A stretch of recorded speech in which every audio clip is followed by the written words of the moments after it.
യൂസഫ് ഇസ്മായിൽ ടീച്ചറും ട്രെയിനറുമായിട്ട് വർക്ക് ചെയ്തിട്ടുണ്ട്. അവിടെ എഞ്ചിനീയർ ആണ്, ഇവിടെ മദ്രസ ഉസ്താദാണ്. ഇനിയും ഒരു എഞ്ചിനീയർ, പിന്നെ ഒരു 4ാം ക്ലാസ്. ആർക്കും ചെയ്യാൻ പറ്റിയ ബിസിനസ്സാണ് MI ലക്ഷ്യം തിരിച്ചറിയാം.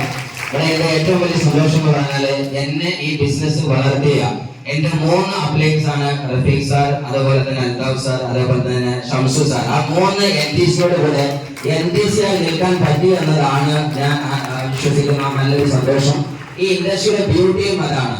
ഇതര പ്രസ്ഥാനങ്ങളിലും ഗവൺമെന്റ് സെക്ടറുകളിലും പ്രൈവറ്റ് സെക്ടറിലും ഒക്കെ കുട്ടികാലം വെട്ടാൻ കാത്തു നിൽക്കുന്ന സമയത്ത് കൂടെ വന്നവനെ കൂടപ്പിറപ്പ് പോലെ വളർത്തുന്ന ഇൻഡസ്ട്രിയുടെ പേരാണ് MI ലൈഫ് സ്റ്റൈൽ എന്ന് നിങ്ങൾ തിരിച്ചറിയുക.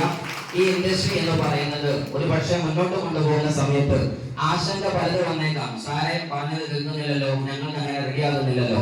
മനസ്സിലാക്കുക, പൈസ ഉണ്ടാക്കുക എന്ന് പറയുന്ന മാത്രം പ്രൊജക്ടിന്റെ പേരിൽ വന്നതല്ല നമ്മൾ ആരും. അങ്ങനെ ആയിരുന്നെങ്കിൽ വല്ല കഞ്ചാവ് കച്ചവടം നടത്തിയാൽ മതിയായിരുന്നു, വല്ല കള്ളുഷോപ്പ് നടത്തിയാൽ മതിയായിരുന്നു. ആള് വന്ന് വരി നിൽക്കുമായിരുന്നു, വീട്ടിൽ പോയി കഥകൾ കൊട്ടി ജോലി പിരിക്കേണ്ടിയില്ലായിരുന്നു. പക്ഷെ നമ്മൾ പൈസക്കപ്പുറം ജനങ്ങളുടെ പ്രാർത്ഥന കൂടി കരുതുന്നു എന്നതിനാലാണ് വൈരവിഷയം ചെയ്തതെന്ന് തിരിച്ചറിയുക.